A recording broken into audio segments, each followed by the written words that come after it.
Hello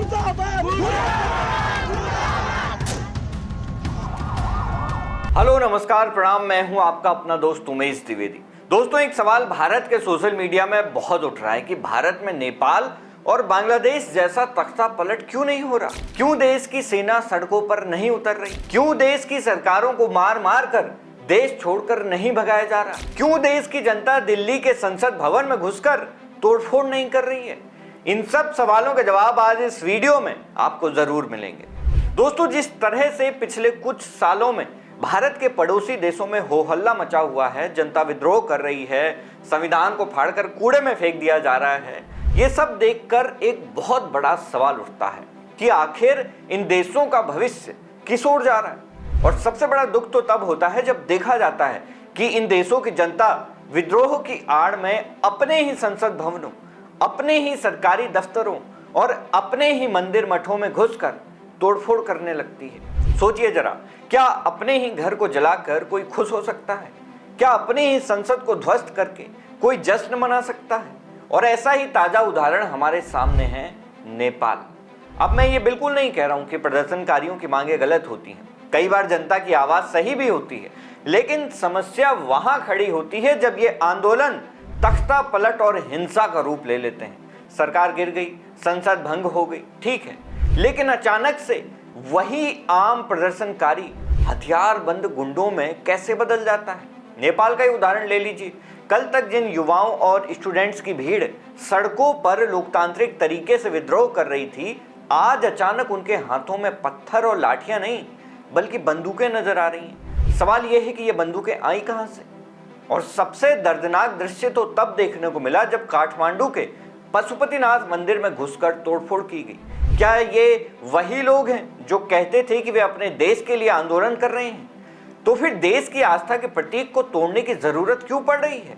क्या ये लोग चाहते हैं कि भगवान पशुपतिनाथ भी नेपाल छोड़कर भाग जाएं? 2022 में दोस्तों श्रीलंका में भी यही हुआ था। जनता राष्ट्रपति भवन में घुस गई थी, राष्ट्रपति को भागना पड़ा। वहां भी शुरुआत महंगाई और बेरोजगारी के मुद्दे से हुई थी, लेकिन बाद में आंदोलन हिंसा और अराजकता में बदल गया। पाकिस्तान में भी कई बार लोग प्रधानमंत्री के खिलाफ सड़कों पर उतरे। वहां तो कई बार सेना ने सीधे सीधे सत्ता पर कब्जा कर लिया, लोकतंत्र बार बार टूटा। म्यांमार में सेना ने लोकतंत्र को कुचल दिया और जनता को गोलियों से दबा दिया गया। बांग्लादेश में भी शेख हसीना की सरकार को भी इसी तरह हिंसक विद्रोह के जरिए गिराया गया। शुरुआत में स्टूडेंट विरोध के नाम पर शुरू हुआ, लेकिन धीरे धीरे उसमें हिंसक तत्व शामिल होते चले गए। यहीं पर समझने वाली बात है कि चाहे नेपाल हो, श्रीलंका हो, बांग्लादेश हो या म्यांमार, हर जगह आंदोलन की शुरुआत एक जेन्युइन मुद्दे से होती है, लेकिन जैसे ही ये प्रदर्शन हिंसक होते हैं वैसे ही इसमें घुस जाते हैं वो लोग जो उस देश को अस्थिर करना चाहते हैं। इन प्रदर्शनों में वो लोग आकर घुस जाते हैं जो ऐसे माहौल के बनने का इंतजार कर रहे थे। मैं ये बिल्कुल नहीं कह रहा हूं कि भारत में ऐसे लोग नहीं है। भारत में तो आपको लाखों की संख्या में ऐसे लोग मिल जाएंगे जो बस चिंगारी के सुलगने का इंतजार कर रहे हैं। नेपाल में सरकार के गिरते ही भारत के सोशल मीडिया में आपको ऐसे लाखों पोस्ट मिल जाएंगी जो बस इंतजार कर रहे हैं कि भारत में भी लोग सड़कों पर उतरकर हिंसा और तबाही मचाने लगे। और भारत में भी ऐसे हालात कई बार बन भी चुके हैं। लेकिन अब बड़ा सवाल यही है कि भारत भी तो इन्हीं देशों के साथ आजाद हुआ था। यहाँ भी गरीबी है, बेरोजगारी है, जात पात के झगड़े हैं, तो फिर क्यों भारत में जनता विद्रोह कभी इतना हिंसक और खतरनाक नहीं बन पाया? इसका जवाब है भारत का मजबूत संविधान और भारत की जनता की समझदारी। भारत में भी कई बार ऐसे हालात बने कि देश सुलग सकता था, लेकिन हर बार संविधान और जनता ने मिलकर हालातों को संभाला है। 1975 का आप आपातकाल ले लीजिए। उस समय देश के कई हिस्सों में गुस्सा इतना बढ़ गया था कि लोग सड़कों पर उतरकर हिंसक हो सकते थे। इंदिरा गांधी ने आपातकाल लगाकर देश की आजादी छीन ली थी। विपक्षी नेता जेलों में थे, अखबारों पर सेंसरशिप थी। लोग चाहते तो सड़कों पर उतरकर देश में गृहयुद्ध जैसी स्थिति बना सकते थे, लेकिन जनता ने धैर्य रखा और 1977 में चुनाव में इंदिरा गांधी को हराकर इसका जवाब दिया। मंडल कमीशन आंदोलन 1990 जब आरक्षण लागू हुआ तो देश भर में आंदोलन भड़क गई। कई छात्रों ने आत्मदाह तक कर लिया। हिंसा भड़क सकती थी, लेकिन धीरे धीरे जनता ने इसे लोकतांत्रिक तरीके से स्वीकार किया। 1992 में अयोध्या आंदोलन के समय हालात इतने बिगड़े कि देश गृहयुद्ध जैसी स्थिति में पहुंच सकता था। अयोध्या में विवादित ढांचा गिराने के बाद देश में दंगे भड़क सकते थे, कई जगह आगजनी और हिंसा हुई भी, लेकिन संविधान और कानून व्यवस्था ने धीरे धीरे हालात काबू में कर लिए। अगर यही हालात नेपाल या पाकिस्तान में होते तो शायद पूरा देश जल उठा होता। गोधरा कांड और गुजरात के दंगे 2002, गोधरा में ट्रेन को जलाए जाने के बाद हिंसा फैली, हालात और ज्यादा फैल सकते थे और ज्यादा बिगड़ सकते थे, पूरे देश में हालात बेकाबू हो जाते, लेकिन धीरे धीरे कानून व्यवस्था और जनता की परिपक्वता ने हालात को काबू में किया। 2011 का अन्ना आंदोलन, लाखों लोग सड़कों पर थे, सरकार पर दबाव था, लेकिन आंदोलन ने कभी भी हथियार या हिंसा का रूप नहीं लिया, बल्कि संसद और संविधान के जरिए बदलाव की मांग की गई।